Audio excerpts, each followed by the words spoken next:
国庆节这一天，我接到一个任务，市里要求做一档爱国主题的直播。我早早就联系好了好几位爱国主播和一线的同志们，想着要给观众们营造一场热血沸腾的爱国分享。直播进展得很顺利，连麦了几个边防战士和劳动模范后，气氛瞬间拉满了正能量。我憋着劲儿准备连线最后一个嘉宾，据说是表演情景剧的爱国博主，心里还暗暗盼着能把场面推到高潮。叮一声，连接成功，屏幕里出现对方的画面，结果出现在镜头里的是一个瘦弱的少年，他看起来不到15岁，穿着一身洗得发白的破旧军装，却趴在泥水里，用冻得发紫的手拼命刨着地面。他的脸颊深深凹陷，嘴唇干裂，眼神里却充满了一种执拗的坚毅，让人看了忍不住揪心。他的嘴上一直絮絮叨叨地低喃着：“蚯蚓怎么没有蚯蚓呢？没有蚯蚓就抓不到鱼。”老班长快撑不住了，直播间的弹幕立刻炸了，这哥们玩真的啊，环境还原绝了，这也太拼了！哎，表演太好，把我整到了，就这演技灭翻现在那些流量明星，我也有点发懵，心里不禁感叹，这博主还真是宝藏，演得实在太入戏了，连冻红的手都不带一丝作假。不过就在我还没反应过来的时候，那瘦小的少年突然停下了动作，红着眼猛地抬头，死死地盯着屏幕，盯着我。他的脸上布满泥泞和泪痕，稚嫩的五官因为痛苦显得格外扭曲。他举起手，一个金色极小的东西晃得我眼前一亮，竟然是个自制的鱼钩，用缝衣针弯成而成。同志，可不可以跟我换点吃的？他的声音哽咽，沙哑的几乎不像是少年该有的嗓音。只要能救老班长，你看上什么都行，求你换粮给我吧。他说着，踉踉跄跄的往镜头更近挪了一步，那瘦弱的身影几乎要不堪重负的倒下。我一愣，还真没见过这么入戏的表演。本来打算耐心陪他演，顺势夸他几句，但下一秒他说的话却让我整个人僵住了。我们的老班长，他的声音里带着绝望，他把钓到的鱼全都让给我们吃了，自己什么都没吃。老班长快饿死了，求你救救他吧。他抹了一把脸上的泥和泪水，努力把那枚鱼钩举得更高。顿时我的呼吸停滞了，心里仿佛被重击了一下。再仔细看他那憔悴的模样，这不像是在表演。我慌乱地开了他的用户信息，屏幕上浮现的一切让我几乎失声喊出来。 IP 地址川西草地，注册时间1936年，川西草地1936年。瞬间我像是被雷击了一般，脑海里闪过小学课本的某个故事，弹幕也安静了下来。原本热闹的调侃声此刻像被瞬间消音一样，直播间里死一般寂静。我盯着屏幕，手心里居然捏出了冷汗。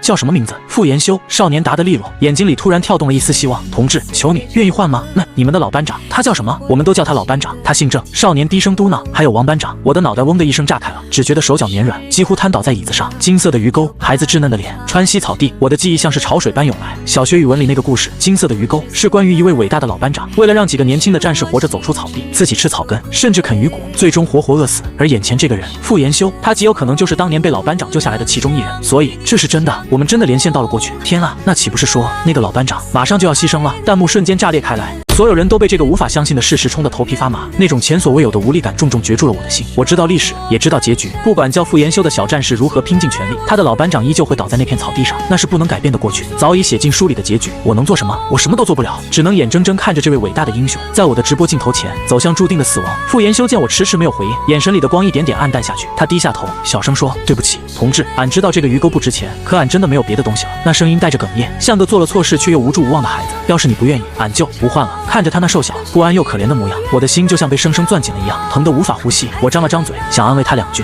可喉咙却干得一句话也说不出。就在这时，我的直播界面突然闪过一行从未见过的小字，跳动着直接闯进了我的视野。本次直播所赠送的礼物，将按一定比例转化为对方急需的任意物资。注：因时空传输损耗，转化率非100%。我迟钝的脑子瞬间炸开，一下子瞪大了眼睛。有办法了，这回真的有办法了！我几乎是吼着说：“傅延修，别放弃，别放弃啊！有办法了，真的有办法了！”傅延修被我这突如其来的一嗓子吓了一跳，愣愣地抬起头，满脸不解地盯着屏幕。而直播间的观众们也终于看到了那行提示，一下子群情激动起来。真的假的？送礼物居然能传过去，这也太逆天了吧！快，马上试试啊！不管成不成，救人要紧啊！我当机立断，翻开礼物列表，最便宜的礼物是加油，1块钱一个。我手指颤抖着点击了赠送，屏幕上弹出了一行提示：叮，用户主播陈阳赠送加油 X1。下一秒，不可思议的一幕发生了，在傅延修脚边的泥水里，突然出现了一个白白胖胖的馒头，他还冒着腾腾的热气。直播间瞬间安静的可怕，所有弹幕都停滞，耳边只剩下我的心跳和屏幕前观众压抑的呼吸声。傅延修呆在那里，他低头盯着地上的馒头，满脸写着茫然与难以置信。他缓缓蹲下身，伸出那只冻得发紫的手，小心翼翼地碰了碰馒头，是热的，是软的，是真的。此刻他的眼里涌满了泪水，喃喃自语：吃的，是吃的，是真的吃的。随后他猛地把馒头一把抓起，像捧着全世界最珍贵的宝贝。可他没有咬一口，而是迅速脱下身上那件破旧的灰军装，一层又一层地把馒头仔细包好，小心翼翼地揣进怀里。他转过身，红着眼朝茫茫草地的方向喊：老班长，有吃的了！老班长有救了！紧接着他转回头，硬是让那双满是泪水的眼瞳挤出一个笑容：同志，谢谢你，真心谢谢你。说完，他立正站好，对着我的镜头拼尽全力敬了个军礼。那一刻，我的眼泪也终于控制不住哗然而下，彻底决堤了。呜，我他妈破防了！第一反应不是自己吃，而是留给老班长。卧槽，我鼻子酸死了！快别愣着了，刷礼物，咱们能就一个是一个。直播间骤然间炸开了锅，耀眼的礼物特效扑铺满了整个屏幕。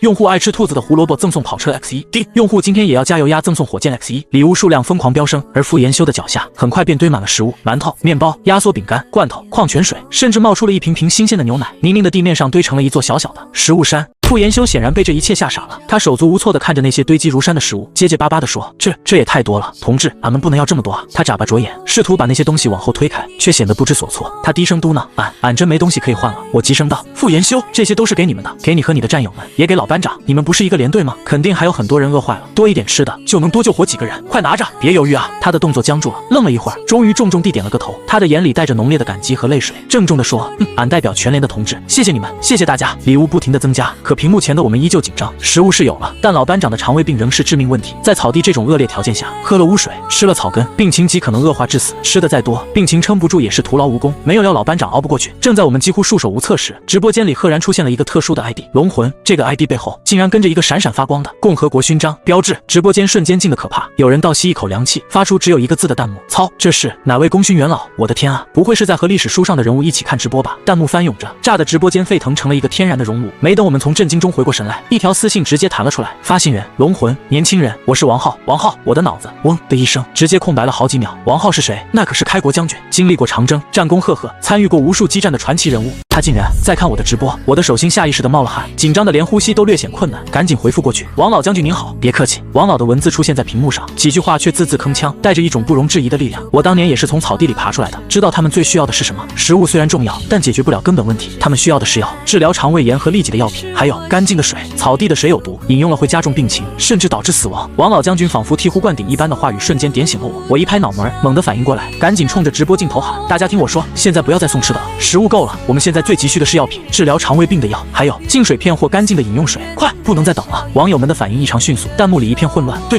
黄连素、蒙脱石散，这些管肠胃炎的必须有啊，生理盐水一定要有，防止脱水，净水片，重点是净水片，水不干净没法彻底救回来。一时间，礼物栏里涌入了大量药品和净水片，从屏幕上弹出的名字看，这些可都是经过精挑细选的急需物资。不一会儿，傅延修面前不仅是药品小山堆，净水片和瓶瓶罐罐的干净水源也应有尽有了。傅延修，我着急的通过屏幕喊他，这些是药，是管用的，还有这些净水片，放进水里能让水变干净，你快拿回去给老班长和其他生病的同志用，记住一定要赶紧用上。傅延修虽然不太明白这些现代物资的具体作用，但对我有种毫无保留的信任。他用力点点头，小心翼翼地将那些药物和净水片全部收好，包得严严实实，背上了沉甸甸的背包。他回头对着我郑重道：同志，俺这就回去，你等俺回来。然后他迈着深一脚浅一脚的步伐，朝营地方向飞快地跑去。尽管身影摇摇晃晃，但步伐却充满了力量。直播间里，所有人都屏住了呼吸，看着他的背影逐渐消失在草地尽头，心跟着一起提到了嗓子眼。一分一秒过去，直播前的观众越来越多，从刚开始的几百人增加到几千、几万人啊！主播连麦长征小红军的消息疯狂转发出去，像燎原野火一样在网上扩散。每个人都在盼望着一个奇迹的诞生，等待是煎熬的，可终于，沉闷的静寂被一个苍老却激动的声音打破了。这个声音通过王老将军的麦克风响彻直播间。我看到消息了，所有人目光齐刷刷地盯向屏幕，一个白发苍苍的老人，国家历史档案馆的学者正出现在王老镜头前。他激动的声音微微颤抖，手里一叠文件摇晃着。刚刚，国家档案馆传过来关于红四方面军某部穿越草地的档案，内容变化了。直播间的空气彻底冻结了。学者深吸口气，用力地喊：档案里原本记载，王班长因病及饥饿，于1936年9月牺牲在草地，但是现在记录变了，变成王班长在1936年9月服药后病情好转，成功带领队伍走出了草地。几秒的死寂后，直播间炸开了，成功了，真的成功了！还以为真的无法改变历史，结果我们救了英雄啊，哭得稀里哗啦。妈呀，英雄值得这奇迹！但不等欢呼声平息，历史学家的下一句话却给我们当头一棒。他声音哽咽，表情沉痛。然而，档案还显示，王班长所在的整个连队在走出草地不久后，遭遇了敌军伏击，全连无一生还。刚刚还一片沸腾的直播间，瞬间如被泼了盆冷水，鸦雀无声。大家的热血仿佛瞬间冷却。不可能，这不是真的吧？怎么会这么残忍？一股浓烈的无力感和愤怒灼烧着我的心。屏幕那头，王老将军狠狠地一拳砸在了桌子上，发出沉闷的炸响。他怒不可遏，瞪着猩红双眼，咬牙切齿地说：马家军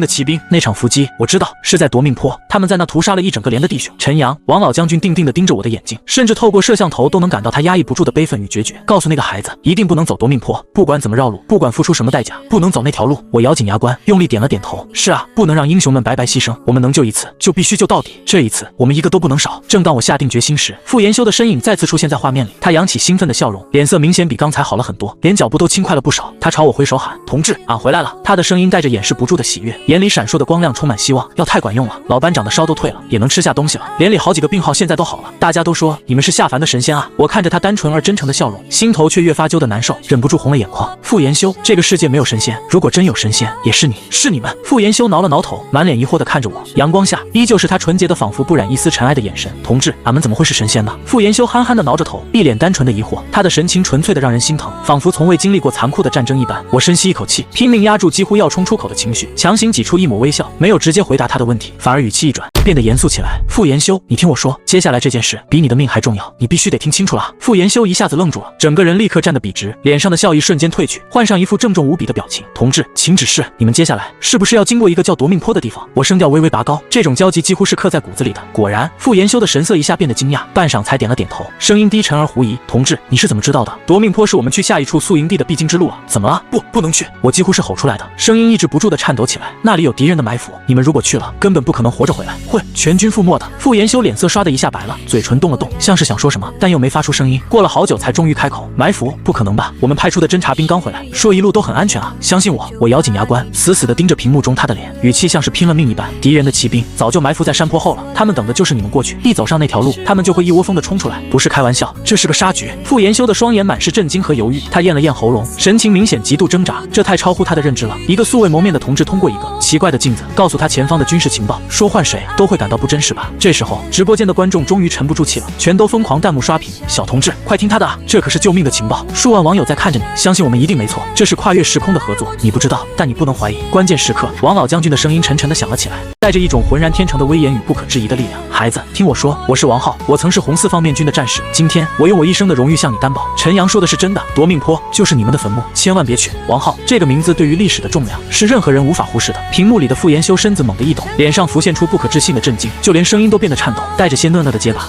是秦王将军，您是那个打仗最厉害的王将军，是我。短短2个字却落地如雷，直击傅延修的耳膜和内心，他的眼睛里的迟疑瞬间变成了发自内心的敬畏和信任。在这些年轻的小战士心里，王浩早已不仅仅是个名字，更是一个战无不胜的传奇，或者说他们的信仰。是将军，俺明白了，俺这就回去报告指导员，我们绝不走夺命坡。傅延修脸上再没有一点犹豫，甚至语气里染上了几分激昂，他冲着镜头深深地敬了标准的军礼，接着毫不犹豫地转身做事就要跑。等等，我急急叫住了他。傅延修，不走夺命坡，那你们有其他的路可以通往宿营地吗？这才是问题的核心。如果没有退路，那无异于让他们从陷阱跳到另一个更大的绝境。傅延修的脚步顿了顿，摇了摇头，有些迟疑地回答：有是有，不过是条绕远的路，要多走2-3天，而且得穿过一片沼泽地。可是俺们的粮食恐怕撑不到那个时候。他的声音越说越低，脸上的焦虑越来越明显。他说的没错，这是战争时期，粮食是最大的生命保障，不走夺命坡是送死，可冒险穿过沼泽，没有足够的粮食储备，同样只能饿死。这简直就是个无解的死局。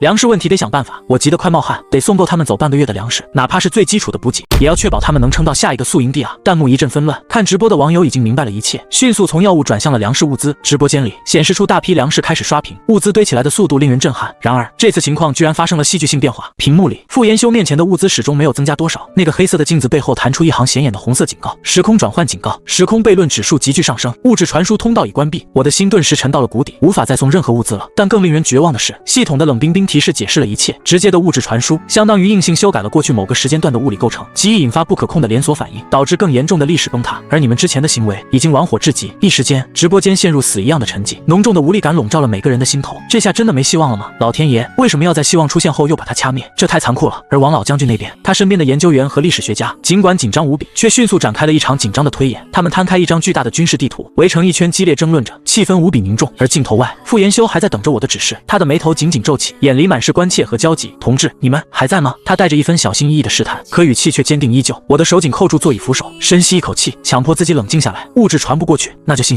息还能送达。傅延修，你听我的，现在立刻把你们手里的地图通过镜子给我看。傅延修虽然不解我为什么突然转向地图，但他仍旧无条件的选择了服从。他低头从怀里摸出一张油布包裹的简陋到只有几个地名和路线的手绘军用地图，小心翼翼地展开，凑到摄像头前。那地图虽然粗陋，但对于两方沟通来说已经是救命稻草。拍下来，快！王老将军那边的声音迅速传来，我飞快截屏，将地图画面第一时间传送到王老的终端。几十秒后，王老将军的声音再次通过麦克风响起，他的语调有了一丝不可察觉的激动。有办法了，让他们向东走，绕开沼泽。地图上虽然没标注，但根据我们的现代地质资料，当时那个区域有一条隐蔽的峡谷，能让他们快速穿过。这条条路，当年的敌人都不可能知道，是绝对安全的。王老将军的声音如一锤定音，但话锋却又突然沉重了几分。不过这条路虽然安全，可是没有水源啊，而且路更难走，对体力的消耗更大。如果没有足够的粮食，他们还是走不出去。问题又绕回了原点，一切的核心还是粮食。这话让直播间里原本刚燃起的一点希望顿时冷了下去，而我们依旧被那该死的时空法则死死束缚在原地。就在压抑的绝望情绪弥漫时，一个意想不到的弹幕突然跳了出来。主播问问系统能不能送人过去。发弹幕的是平台里的顶级富豪，一个 ID 叫神机妙算的男人。这人可谓赫赫有名，他无数次在各大直播间豪掷千金，是个不折不扣的风云人物。可这次他的话却让所有人都愣住了。送人过去，这也太疯狂了吧！送点吃喝之物就已经触动了时空的崩溃警告，他还提议传送一个大活人过去，哪个疯子才能想出这种点子？整个直播间都炸开了锅。神机哥冲昏头了吧？人过去不是直接让时空爆炸啊？系统都警告了要崩溃了，还敢这么玩？不过好像真没别的办法，死马当活马医。尽管觉得这个念头荒谬至极，但看着傅延修的身影，我还是决定试一试。我深吸一口气，在心里默念：系统能传送人过去吗？一行冰冷的红字立刻浮现在眼前，警告：传送生命体将引发不可预测的时空风暴，成功率低于0.01%，且传送者有99.99%的几率在时空乱流中被分解为基本粒子。心头一沉，这意味着送人过去基本上就是去送死。我把系统的回答告诉了直播间，顿时弹幕陷入死寂。这还哪敢让人去？直接要命啊！谁愿意拿命赌这种概率？完了，死局，这绝对是死局。然而大约过了几秒钟，神机妙算却再次发了一条弹幕，这一次他的语气竟多了几分自信。系统只说传送者有危险，可没说不能传送。那么主播，你再问问，如果传送过去的人自己带着物资可以吗？我的胸口猛地一震，这句话犹如夜里的一盏明灯，突然点亮了所有人的想象力。对啊，如果人能带物资过去，那不就是打破了规则吗？不再是单纯的物资传送，而是生命体携带的附属品，说不定能绕过系统限制。立刻，我对系统下达新的询问指令。屏幕上，系统很快回应：生命体可携带不超过自身体重2倍的物资进行传送，该行为风险巨大，但因其附属物品受到生命体能量场约束，对时空基石的直接冲击较小，规则并非完全禁止，传送可执行。可以，这个方法可行。我几乎是喊出声来，将这个振奋人心的消息立刻公布出去。直播间顿时炸了，弹幕铺天盖地。真能行？真的吗？太好了，快点找人啊！问题是，谁肯去？这是要拿命赌啊！是啊，这几乎是十死无生的任务，谁愿意为了80多年前的一群陌生人去冒这个险？可以捐钱，可以献祭，但这是要付出生命的代价。现实的残酷让直播间又陷入了短暂的沉默。就在这个时候，神机妙算的弹幕突然突兀的出现了，只有2个字，短短的2个字，重得像千钧巨石砸在每个人心头。我去！直播间瞬间炸锅。大哥你疯了吧？这可是玩命啊！别冲动啊，神机哥，你还有家人呢。英雄是很伟大，但也要替自己想想啊。然而这一次，神机妙算直接开启了视频连麦，画面一出现，一个身穿西装、神色镇定的男人出现在屏幕里，他的背后是一间明亮的豪华办公室。大家好，我叫孙浩然，主播，我这里能说话吧？我咽了口唾沫，机械地点了点头。直播间瞬间安静下来。孙浩然眼神平静却无比坚定，他看着我，缓缓开口说道：陈阳，我爷爷是长征中的一员，唯一活下来的。小时候，他经常跟我说，如果有机会再选一次，他情愿自己死，也希望能多救几个战友。他的命是战友们用命换来的，现在我有机会替他还这份债，我为什么不去？短短几句话，直播间安静的掉根针都能听见，弹幕刷得飞快，但没有人能反驳。陈阳，告诉系统，我愿意去，需要多少钱？你开吧。孙浩然的嗓音稳得像一座山，我喉咙顿时哽住了。深吸一口气后，我将刚刚的询问结果告诉他，定向时空跃迁服务，费用是100亿，没问题。孙浩然连眉头都没皱一下，甚至带着一丝轻松的笑意说：我这就让财务转账。他的眼神缓缓扫过屏幕，瞥见了镜头里的傅延修，语气忽然柔和了下来，带着一丝对于年轻人的关切，告诉那个孩子，援军马上就到了。直播间的弹幕已经炸裂，全是膜拜和震撼。大哥，这才叫真正的英雄，富豪有骨气，世上少见。孙浩然服了，说豪气的人不少，但做豪气事的没几个。而我紧紧盯着屏幕，看着孙浩然的身影，他换下西装，换上了专业的户外登山服，2个巨大的登山包里装满了高能量的食物、药品、净水设备，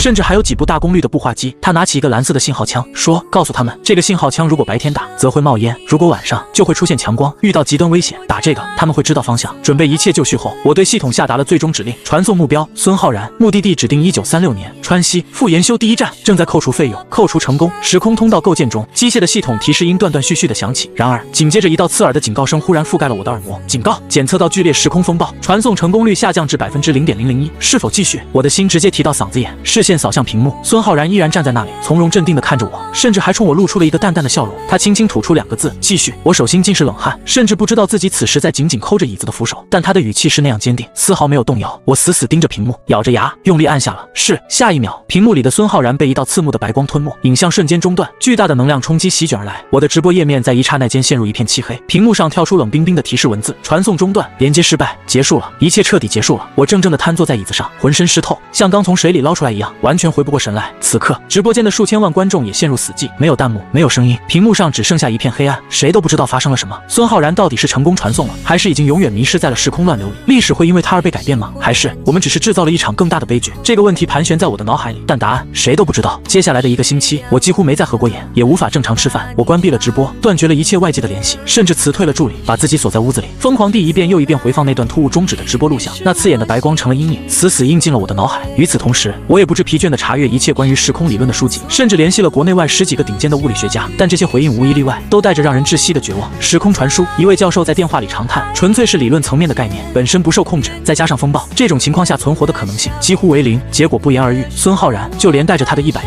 都彻底从这个世界上蒸发了。媒体铺天盖地的报道有如雪崩，有人猜测他卷款潜逃，有人甚至阴谋论说他被某个势力绑架了。可只有我和直播间里那几千万目击者知道孙浩然到底去了哪里。但这个真相我们一个字都不能说，这不仅是因为没人会相信，更因为时空传送以及涉及的秘密注定无法公之于众。这是一个压在每个人胸口的沉重秘密。1个周的时间，无数质问、议论和压力呼啸而来，对此我能做的只有沉默。直到这一日，王老将军忽然给我打来电话，他的声音无比庄重，夹带着隐隐的激动。陈阳，国家已经成立了最高级别的调查组，全面追查孙浩然失踪案和那100亿资金下落。另外，档案馆那边直到现在都在24小时监测关于长征的一切历史资料变化。但目前他停顿了一下，语气极低，似乎没有任何痕迹被改变，一切平静得像死水。这份平静比任何动荡都更让人绝望。越来越多的人倾向于认为孙浩然彻底失败了，他可能已经在时间和空间的乱流之中化作了无数微粒，再也无法找回。每想到这里，我的心便坠入冰窟，整日里自责与痛苦几乎把我压垮。那是他的生命呀，他是为了一群素不相识的人，带着希望赌上了自己的命。如果他死了，那么杀死他的就是我。就在我快要被这种崩溃感消磨殆尽时，一通电话突然打了过来，那头传来王老将军中气十足却颤抖的声音：陈阳，快看国家新闻频道！我几乎是扑向电视机，手忙脚乱地打开了屏幕。频道画面中，主持人的声音清晰而蓬勃。本台最新消息，我国考古队近日在川西草地深处发现了一处从未被记载过的红军长征宿营地遗址。而就在此刻，镜头一转，画面切换到了考古挖掘现场，一块枯黄的草地中，数十位考古队员正用小刷子轻轻清理着泥土。忽然，一个金属物被缓缓抬起，那是一个饭盒，饭盒盖上刻着几个清晰的大字：赠给最可爱的英雄们，孙浩然。我呆住了，眼泪无声无息地滑落脸颊，我的喉咙不断发紧，仿佛哽住了，无比酸涩。他成功了，孙浩然成功了。这块饭盒盖犹如希望的火种，重新点燃了整个世界，让我濒临绝境的心瞬间复苏。新闻继续报道，考古队还在遗址中发现了一本战地日记。专家镜头中，一位白发苍苍的学者正缓慢翻动着一本陈旧的笔记本，念道：根据傅研修的亲笔记录，这支连队在绝境中得到了来自未来的一位同志的帮助，他带来了物资、医疗给养、规划路线，甚至用通信设备和信号武器引导他们多次躲过敌军围剿。这位同志自称孙浩然，钱大哥走了。笔记最后几页上，那一字一顿的哽咽读得人泪如泉涌。傅研修写道：他要回到属于他的时代去，我们不知道未来是什么样的，但我们知道，为了像他一样的好人能多几个，我们这些命值了。这一刻，新闻还在继续播放，未来连的殊荣和功绩逐一展示。台前闪光灯明灭，发言人郑重地宣布了后续的历史考证和战绩承接的一切。孙浩然的名字尽管没有在未来连的英雄事迹中广为人知，但他的一切早已深埋，甚至超越了历史轴线，成为了我们这些知道真相之人的终极信仰和追悼章篇。发言人沉默了片刻，脸上的沉痛与悲伤几乎令人窒息。他缓缓开口：根据未来连幸存老兵的回忆录记载，当时孙浩然同志护送他们走出了草地，随后与他们告别，独自一人走向了草地深处。从此，孙浩然同志再也没有出现过。画面上的发言人眼角微微湿润，他声音低沉却铿锵有力。我们推测，他或许是在完成任务后耗尽了所有能量，无法返回，他的生命可能永远地留在了那片他曾拯救过无数生命的土地上。新闻戛然而止，屏幕变暗，我关掉了电视，深深地瘫坐在沙发上，脑海中无法停止联想。这一刻，心情复杂到无法言喻。我们成功了，我们救下了未来连，我们让历史走向了更辉煌的方向，但是代价却是那一个勇敢无畏的男人孙浩然，用100亿与自己的生命书写了一场残酷却伟大的救赎。他的名字虽未被广泛载入史册，但他永远走进了少数人的记忆与寂寞的历史之中。这真的是最好的结局吗？我不停地问自己，内心却没有答案。每一种选择似乎都带有不可避免的遗憾。可就在我陷入难以平静的低潮中时，门铃忽然响了。我缓缓起身，拖着疲惫的步伐走到门口，打开门，门外站着几个穿着黑色西装的男人，其中为首的一位朝我展示了证件。他轻声说：陈阳先生，我们能进去谈谈吗？我明白来者不善，但还是默默侧身让他们进了屋。他们坐下后没有半分迟疑，直接开门见山，仿佛早已预演过数万次。他轻言说道：陈阳先生，关于孙浩然先生的事情，我们已基本掌握了真相。顿了顿，他的目光如锋利的刀。今天我们来是想请您再帮一次忙。我看着他们，努力压住内心的复杂情绪。帮什么忙？为首的人没有拐弯抹角，言辞直接。我们想请您再次进行直播连线。我愣了一下，心顿时悬起。连线谁？连线已经断了，通道早就关闭了。不，他说得很笃定，目光锐利。这次不是连线过去，我们希望您能连线未来。连线未来？我怀疑自己的耳朵出了问题。你是在说什么荒谬的事情吗？他用一种几乎可以渗透胸膛的眼神盯着我。我们发现，根据您上次直播的数据。数据，时空通道并没有完全关闭，只是进入了一种休眠状态。理论上，只要足够的能量，就能重新激活它。虽然我们不能再向过去传送任何东西，那样会导致时空的基石崩塌，但我们推测，接收未来的信息仍然可行。我一时沉默，说不出话来。他的语气平稳，却像细针刺入心间。我们之所以这么做，是为了找到孙浩然先生，找到他。我的脑袋瞬间转不过来了。你们的意思是，他还活着？男人坚毅地点点头。是的，我们有理由相信孙浩然先生活着。他是一个心思缜密的人，不可能不给自己留后路。我们推测，他可能利用最后剩下的能量，将自己传送到了未来的某个时间点。如果我们能连线未来，就有可能找到他，并带他回来。我的心跳如擂鼓，他的话犹如一道闪电，将沉重的黑暗劈开了一道缝隙。孙浩然没有死，他可能还活着，而且我们还能把他带回来。这个念头像燎原之火，瞬间占据了我的整个脑海。我紧抓着最后一丝冷静，问道：好，如果可以，我需要做什么？男人露出一抹微笑，他的声音像一剂强心剂，和上次一样，开启直播。他递给我一部全新的设备，还补充道：国家会负责提供您所需的一切能量支持，您只需要像平时一样点击直播，然后等待。等待什么？我追问道。他的目光沉稳，等待一个来自未来的连麦申请。3天后，一切布置停当，我被国家安排进入了一个由钢铁与科技构成的巨大球形建筑，它是一座尖端实验室、时空技术研究中心。伴随指挥者的引领，我被带到一个平台面前，它复杂而精密，由无数仪器构成，早已超越普通人的认知。陈阳同志，准备好了吗？耳机里总指挥官雄浑的声音传来。我深吸一口气，点了点头，启动了直播。画面亮起，屏幕上播放着我的影像，但这一次没有观众，也没有弹幕，整个直播间一片死寂，一片无际的虚无。我坐在那里，静静的等待，心里却如潮水般起伏不定。1小时、2小时，时间仿佛凝固不动。我们屏息等待着，直到就在我快要放弃希望的时候，一个声音毫无预兆的在大厅中回荡：叮，收到来自未来纪元的连麦申请，是否接通？大厅里的每个人都屏住了呼吸，耳机里传来总指挥官颤抖却坚定的声音：接通。我深呼吸，颤着手指按下了接通按钮，瞬间屏幕猛然一闪，画面浮现出来。画面中是一间明亮的病房，病床上躺着一个头发花白的人，他面容平和，神色矍铄，脸上带着微微的笑容。他的样貌虽然因岁月而变得沧桑，但仍然能让人清晰辨认出孙浩然。我的嘴唇颤抖着，喊出了他的名字。他笑了笑，声音虽有些虚弱，却透着一份从容。陈阳主播，好久不见。我难以言喻的震惊涌上心头，哽咽着无法发出任何声音。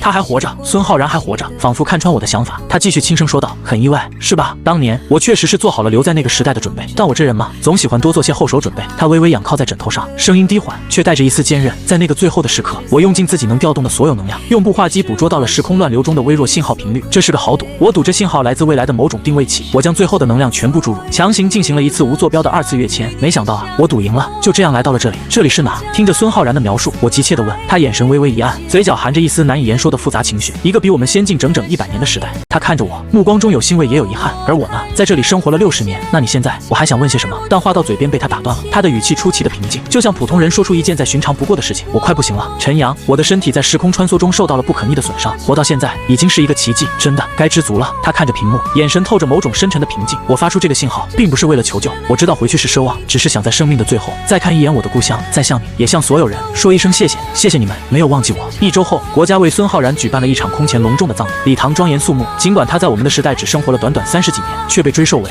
跨越时空的英雄。他的骨灰分成了2份，一半安放于国家英雄陵园，接受后人敬仰，另一半则由我亲自带去川西草地，撒在那片他生前守护过也深爱过的土地上。至此，我的直播事业也迎来了前所未有的巅峰。我从不是为了走红而直播，可奇妙的是，我的直播间却成为了爱国主义教育的特殊课堂。每一场直播都涌入成千上万的观众，我开始连线许多让人肃然起敬的人物，有戍守边疆的战士，有隐姓埋名的科研人员，还有为国争光的奥运健儿。而尽管如此，每个人都知道，我最想连麦的其实还是某一个人。又到了1年的国庆节，我像往常一样开直播，直播间里人山人海，观众们习惯性的热议着这一天的最后一组连麦名额。我仍然留给了那个从未亮起的 ID， 草地上的小红军。多少年过去了，这个名字始终是灰色的，我早就知道再也不可能点亮了，可这却成为了一种仪式，一种纪念。我重启通道，只是为了自己，也为了这个连队留一份执念。我正准备一如既往的在遗憾的叹息声中结束今天的直播，突然奇迹真的发生了，那个熟悉却不该再亮起的灰色头像倏然闪烁了一下。滴，草地上的小红军向您发来了连麦申请。我的大脑瞬间陷入了空白，整个人僵直在椅子上。直播室里的观众陷入了诡异的沉默，整个指挥中心更是一片死寂。随即耳机里总指挥官的声音带着不敢置信的震颤响起：怎么可能？时空通道不是已经永久关闭了吗？我没有理会，伸手点开连麦，手指因兴奋和紧张而剧烈颤抖。画面亮起，但不是预想的枯黄草地，而是一片庄重的烈士陵园。镜头中央，一个穿着洗得发白旧军装的身影笔直挺立，他站在一块墓碑前，身姿如松，强大而坚毅。然后他微微回头，露出熟悉而灿烂的笑容：是傅延修。我的声音有些颤抖，几乎叫了出来。他微微点头，笑容平和又真诚：同志，好久不见。